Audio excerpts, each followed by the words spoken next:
is the Banner Baseball Show live on a Wednesday morning, hours after the MLB trade deadline, which was 6 o'clock on Tuesday. I'm Paul Mancano. I'm going to break down an insane day for the Baltimore Orioles. It was just as confusing as anything that we've seen from this team in recent years. A flurry of moves right before the MLB trade deadline, all while we were trying to cover a game last night between the Orioles and Blue Jays, which the Orioles won, by the way, 6-2. Just a crazy amount of player movement. There was a lot of talk coming into this trade deadline about it being a potential dud of a deadline. A lot of big names being held out, not being dealt at the deadline. That kind of held true to form. Not a whole lot of huge contracts on the move, a whole lot of all-stars on the move. But there was a lot of moves. What they lacked in quality, they made up for in quantity. The Orioles made a series of moves right before the deadline. I touched on previous episodes the trades of Austin Hayes to the Phillies, the Zach Eflin trade, the Orioles acquiring him from the Tampa Bay Rays, and then I did an episode yesterday live right after the trade of Trevor Rogers, the Orioles acquiring him from the Miami Marlins for Connor Norby and Kyle Stowers. So I'm going to touch more on the moves that they made right before the 6 o'clock deadline. And some of these moves we didn't find out about until after the deadline itself. And if you're watching live on Facebook, YouTube, and Twitter, give us a like, a thumbs up, write a comment, and I'll try to get to some comments as well. If you're listening to us after the fact, that'd be great if you could write us a nice review, a little 5-star review. I'll take that. All right, let's start with the trade of Eloy Jimenez to the Baltimore Orioles from the Chicago White Sox. Orioles get an outfielder, a right-handed hitting outfielder. We thought that was a possibility after they traded Austin Hayes to the Phillies. They traded left-handed pitcher Trey Mago to the White Sox for Jimenez and cash considerations. Now, Mago is a 26-year-old lefty with 54 innings in the minors this year. He's got a 2.08 ERA as a reliever, not really part of the Orioles' plans. What they get back in Eloy Jimenez is a former star, but that star has been fading in recent seasons. He's getting paid $13 million this year. He's got team options for 2025 and 2026, but Orioles are almost definitely going to pay that $3 million buyout. Doesn't make a whole lot of sense to pick up that option for next season under the price tag that he is going to be paid, which is about $16 million. That's going to be an overpay for a guy who probably is not going to be starting in your outfield. They are hoping to get something out of this, though. I don't think it's entirely a salary dump. I have heard it referred to as a salary dump by some.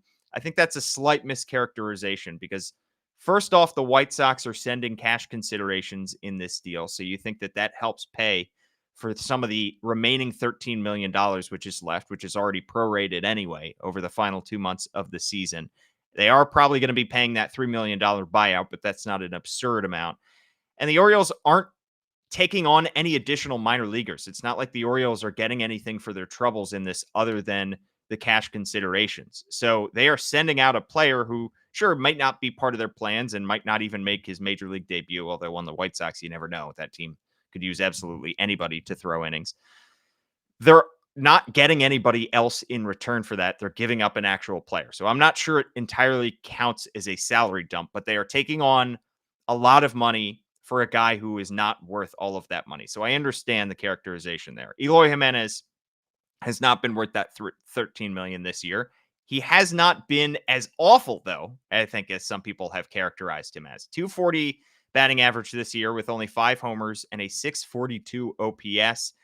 He is not the Eloy Jimenez of previous seasons. He's not the Eloy Jimenez of 2019, which was his rookie year, his breakout season. 31 homers in that season, his best year, and earned himself a contract extension from that.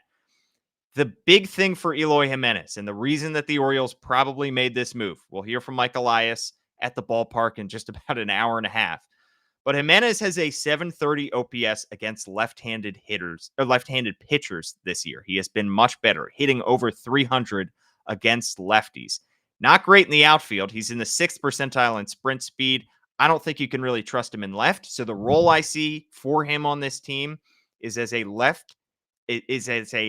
right-handed hitting DH who's going to specialize against left-handed pitchers. When Ryan O'Hearn, who has not been hitting lefties great this year, is on the bench when you're facing a lefty, you're going to stick Eloy Jimenez in there to DH. I don't feel great about having him out there in the massive left field, in the gargantuan left field at Camden Yards, but I think he can fill a very specific role on this team, and I think that's why they got him.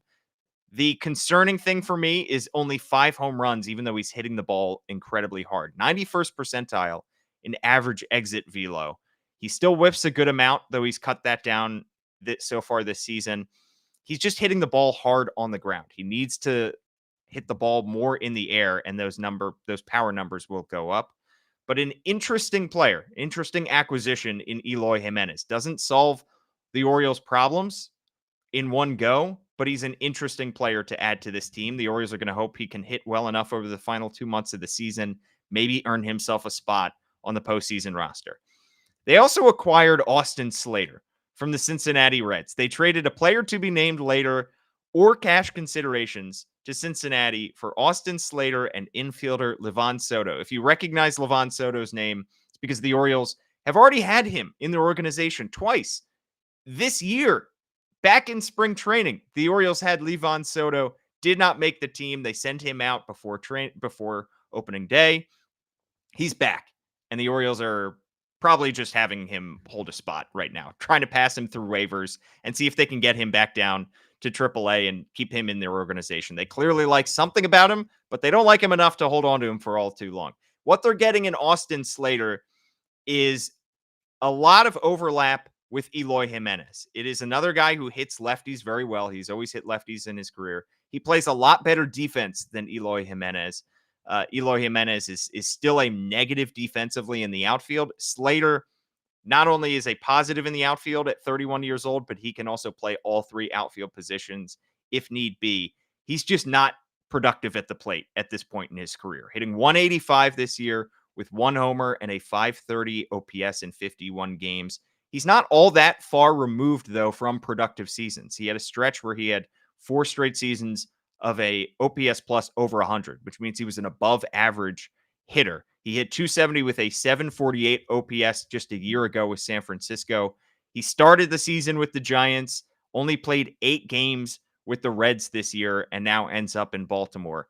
This, to me, is a more confusing move, but it smacks of the kind of doubling up strategy that Mike Elias likes to do. Sometimes, if he doesn't feel good about one particular player, he'll double up on an archetype and see which one of those 2 guys will come out of it on top. I think back to a couple off seasons ago when they acquired Ryan O'Hearn and Franchi Cordero, both guys that were in the exact same mold of player, power hitting, left-handed first base, corner outfield types. They let them battle it out in spring training. And of course, Ryan O'Hearn won that battle and ran away with the job.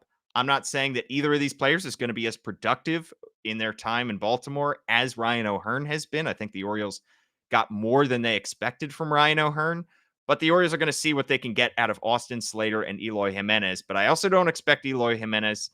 I don't expect Austin Slater necessarily to be on this roster a whole lot longer than a day or so. If the Orioles try to pass him through waivers, I could see that coming as well. All right. More importantly, a player who's probably going to affect more baseball and more winning baseball over the final 2 months and then the playoffs as well.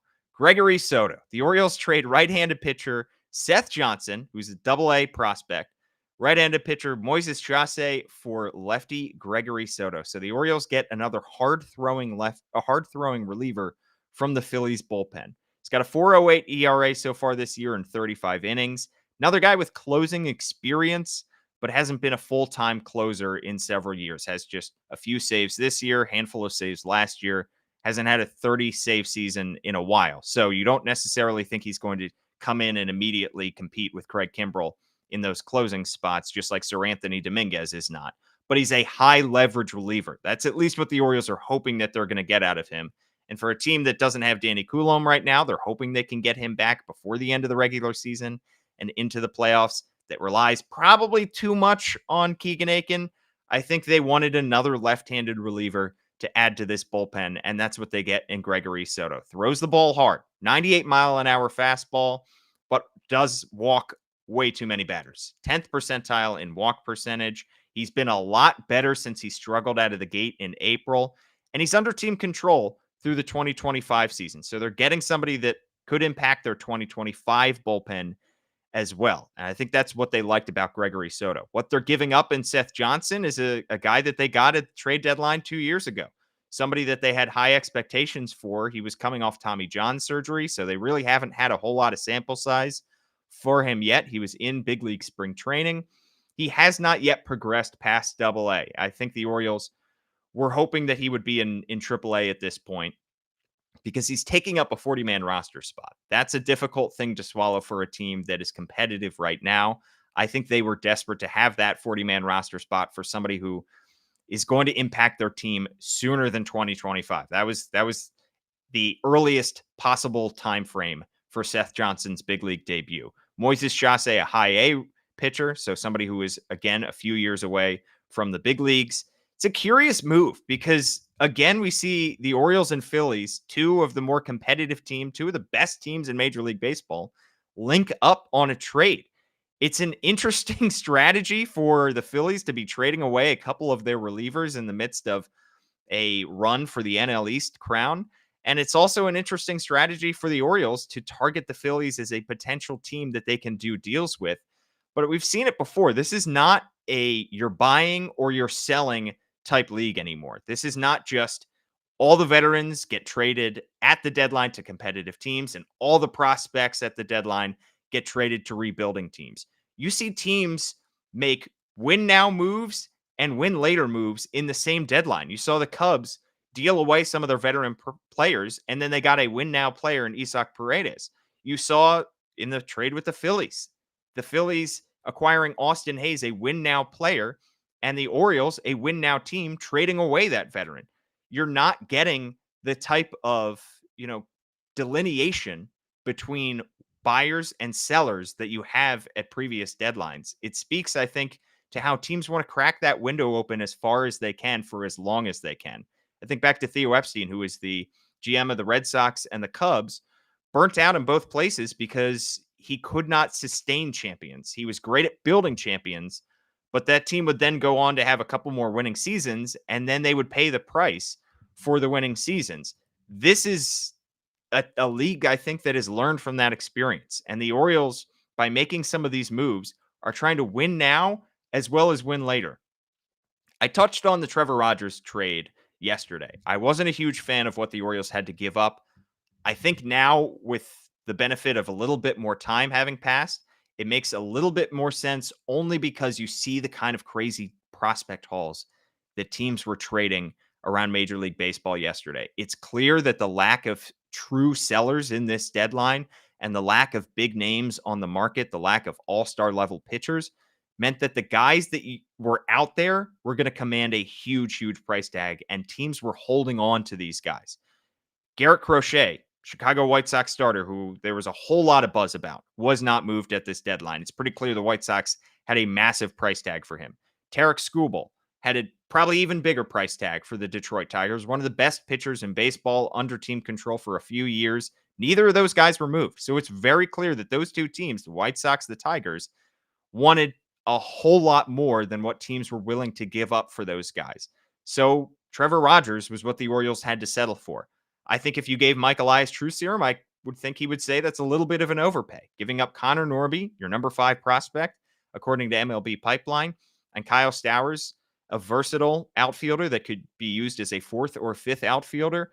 But given the going rate of some of the deals around Major League Baseball, I think it makes sense. Yusei Kikuchi was traded for a massive, massive prospect haul, a guy who has an ERA right around where Trevor Rogers is and is not under team control for beyond 2024. I still have major concerns about Trevor Rogers' ability to impact this team this season because I look at his stats, I look at his peripheries, I look at his StatCast numbers. I just don't know if there's something I can point to that he does particularly well right now.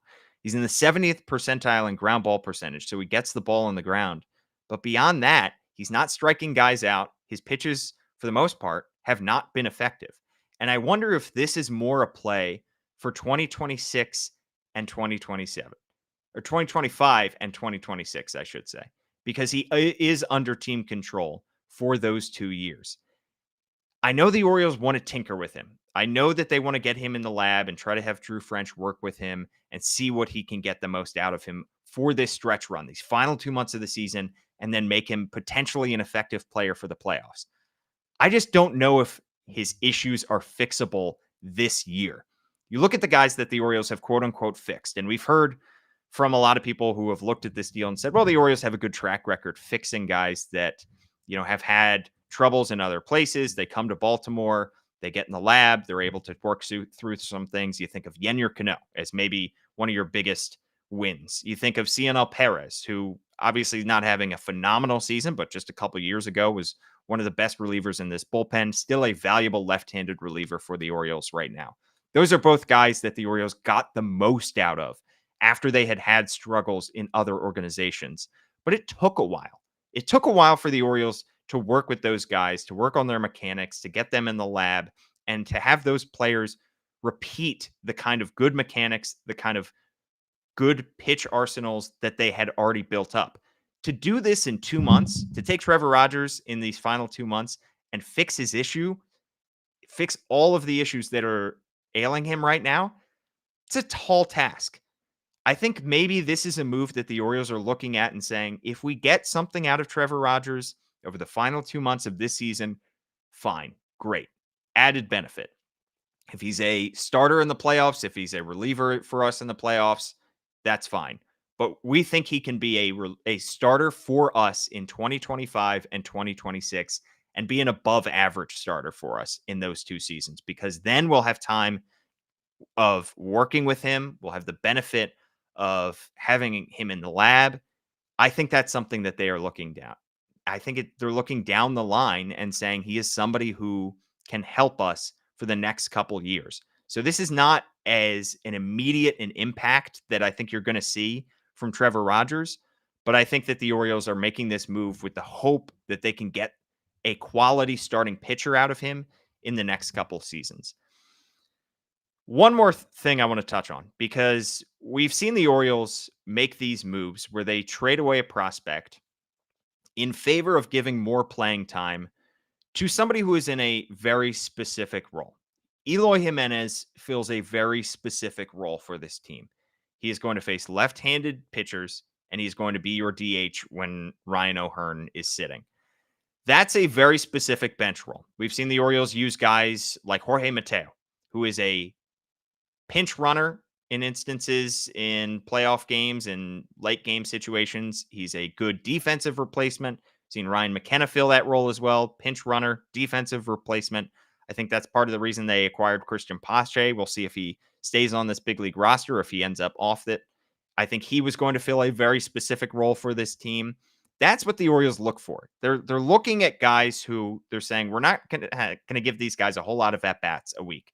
They're not going to have major playing time over the next couple months for us, but we think he can fill a very specific role.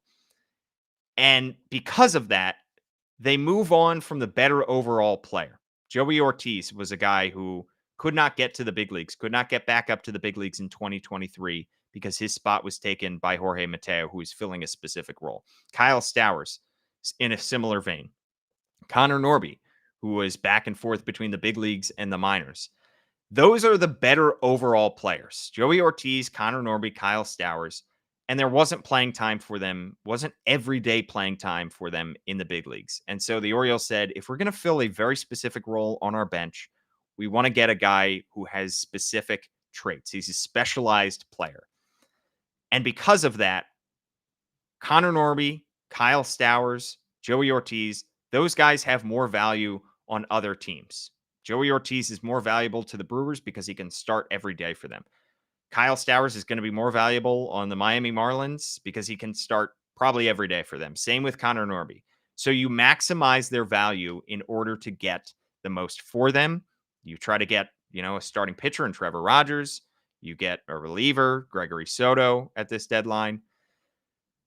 But there is a case to be made for just keeping the better overall player. And there's no question that Connor Norby, Kyle Stowers, Joey Ortiz, those guys are better players than Christian Pache, than Jorge Mateo, than anybody else that would be filling that spot right now than Eloy Jimenez. Holistically, I'd rather have Joey Ortiz for the next 5 years than Jorge Mateo for the next couple of years, or Kyle Stowers for the next 5 years than Eloy Jimenez for the half season. But because the Orioles are keeping them in a very specific role, they feel like they can use that spot and churn and put veterans in that spot. Another thing to keep in mind is Mike Elias is not batting 1,000 on trades. And that's okay. No GM is. He's one of the best GMs in baseball at drafting players. He is drafting and developing superstars seemingly with every draft. But if you saw yesterday, Cole Irvin was designated for assignment. That was a trade loss for Mike Elias, trading Darryl Hernandez to the Oakland A's. I know that Darryl Hernandez has not been a good big leaguer, but he's a 22-year-old prospect for them who can still come up at some point and potentially add some value. I don't think that the Orioles got what they wanted out of Cole Irvin. He wasn't as good in Baltimore, wasn't nearly as good as in Baltimore as he was in Oakland. But Mike Elias knew it was worth the risk. Was it worth trading away Darryl Hernandez for Cole Irvin in order to get a lefty who you thought could be a rotation piece and at least a bullpen piece? Probably. And Cole Irvin could come back to this organization if he clears through waivers. It's a good deal to make at the time, but that doesn't mean it's always going to look good in hindsight. So for a lot of the people that said, trust Mike Elias yesterday after the trade in which they sent Connor Norby and Kyle Stowers to Miami in order to get back Trevor Rogers, Mike Elias isn't batting 1,000. He can still miss. Every single trade, you have to give up something to get something. And the Orioles could look back on this in 5 years and say, we didn't turn Trevor Rogers into the kind of pitcher that we wanted. And we gave up Connor Norby, who's a quality second baseman, and Kyle Stowers, who's a fourth outfielder for the Marlins or somebody else. Every trade is a gamble. And the Orioles had to make a gamble here in order to upgrade their rotation. That's what they're hoping to get out of Trevor Rogers. And given the fact that they had to give up some top prospects, it hurts, but it's a gamble, and it's a worthwhile gamble at this point. Was Trevor Rogers the guy I would have gone after of all the guys that were seemingly available on the trade market? Probably not. But when you lump in the addition of Trevor Rogers and Zach Eflin, and you say we gave up, 3 recently drafted prospects, Jackson Baumeister, Matthew Etzel, Mac Horvath, and then you add Connor Norby and Kyle Stowers, and you lump it as a 5-for-2 trade. Those 5 guys for Zach Eflin and Trevor Rogers, I think it's a lot more palatable than breaking these moves down individually. All right, one more move I want to talk about because it was a wild day yesterday. Jackson Holliday is coming back to the big leagues. It makes sense. The Orioles sent out Connor Norby, a second baseman. They're replacing him with a second baseman. Jackson Holliday is getting another shot. He's hitting .259 with 8 homers and an .876 OPS in his 63 games since he was sent back down to AAA Norfolk. He's tinkered with his stance a little bit in AAA Norfolk. He spent a little bit of time on the IL. He's now back to full strength. He's playing second base. He's playing shortstop for Norfolk. It's time to see if Jackson Holliday can be a contributor on this big league team in the stretch run and in the playoffs. He's got a 2-month runway now to get himself to the place where he can be a contributing player. He was solid defensively for the Orioles, but obviously could not get on base nearly enough, was getting into 0-2 counts seemingly every single time he was at the plate. He needs to be a much more improved hitter, and the Orioles are confident that he is going to make the changes that he needs to. They just moved Jorge Mateo to the 60-day IL yesterday in a move that flew under the radar. That means Mateo's not going to be eligible to return until September, mid to late September. That means the Orioles are going to be using Jackson Holliday a lot over these next 2 months. And if he is going to be productive, he's going to make this playoff roster when eventually they are in an ALDS series or wild card series. So he has at this point to be a more productive player than he was in his first big league stint, but I think that's a worthwhile gamble. And by the way, they added Blake Hunt yesterday. After James McCann took a 95-mile-an-hour fastball to the schnoz, Blake Hunt comes up to potentially replace James McCann. So the Orioles are getting a look at a guy that they traded for. The Mike Baumann trade to Seattle. They got Blake Hunt, the catcher, back. Intriguing young catcher that the Orioles will probably get a look at. Maybe starting once every couple games for the Orioles. All right, I got to get down to Camden Yards. Thanks so much for tuning into the Banner Baseball Show. And of course, subscribe to the Baltimore Banner, $1 for 6 months, and subscribe to the Banner Baseball Show anywhere that you get your podcast. Write us a good review. Really appreciate that. I'm Paul Mancano. Thanks so much for tuning in. Catch you next time.